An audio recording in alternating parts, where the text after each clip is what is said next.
Football had been in America for generations and has entertained millions. Little boys dream someday that they will pursue the dream of playing in the NFL. High school and college players have a yearning of being the best they can be.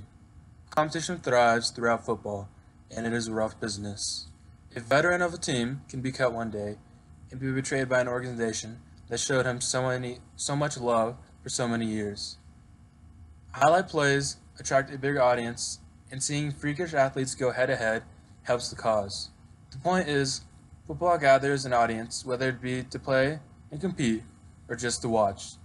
The problem is football isn't safe and causes direct and indirect injuries.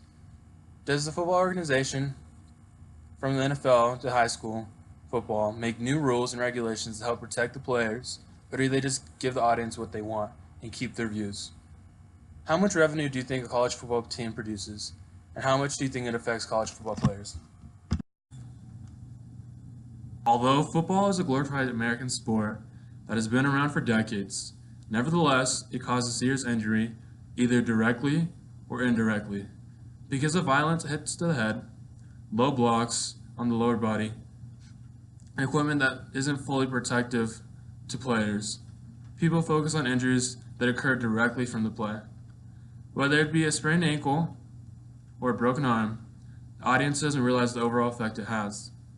Let's move away from body injuries and focus more on concussions and head injuries. A concussion occurs when there's a blow to the head or a violent shaking of the head and body.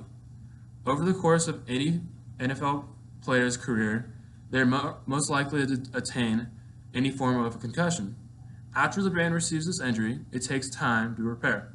The problem is with the repair that it doesn't repair completely and they are sent out to maybe get another. With all these hits, players can form CTE in their brain.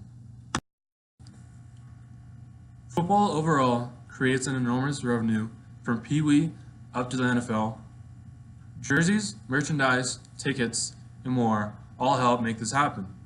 An average NFL team is worth $2 billion. The NFL itself is worth $61 billion.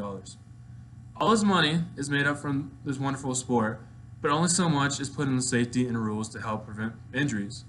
A lot of this money is spent on just paying players to stay with the team or sway them for the future. Just recently, the NFL banned a list of helmets that didn't provide the minimum amount of safety. This is just a small step, but it took a while to get there. Rather, while rules and regulations haven't been a number one priority, paying players has. An average income for an NFL player has slowly rose over the past couple of years.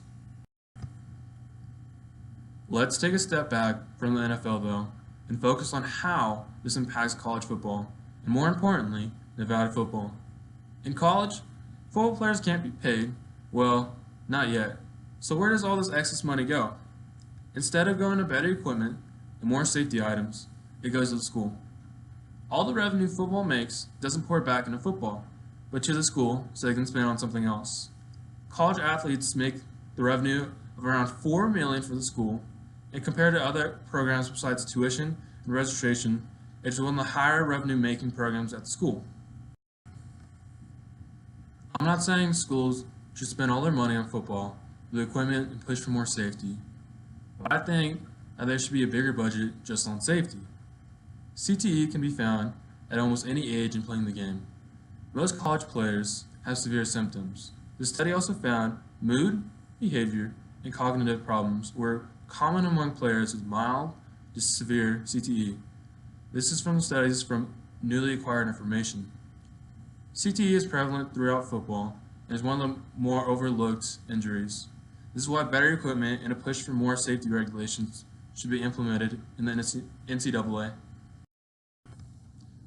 The Nevada football represents the grit and revenue it brings. The presented elements would be all the bleachers for the fans to sit on, the field itself, bathrooms, and stores to provide food and merchandise. Other presented elements can be the actual equipment the football players wear, like helmets, and all the other equipment used in the game. Football instills a masculine presence toward itself and teaches sacrifice. When the game started, 19 people died the first game, and if it wasn't for Teddy Roosevelt, we wouldn't have it today. Football is sacred to this country, and making rules and regulations take away from the fun. But without these rules and regulations, they'll hurt players. Overall, Nevada and other NCAA teams should pour more into the budget to provide more safety equipment to football players. Only a small percentage of college football players will make it to pro, so why not try to protect them as much as we can? If they don't have a career in football after college, how will CTE and other brain injuries help with whatever job or career they have? The point is, it won't help. Equipment will never fully protect players, but it will help prevent it. Rules and regulations with better equipment will help our Nevada athletes for their future. Yes, it might risk less views and revenue produced, but it would help. It is a sacrifice the school needs to make for players that are sacrificing for the school.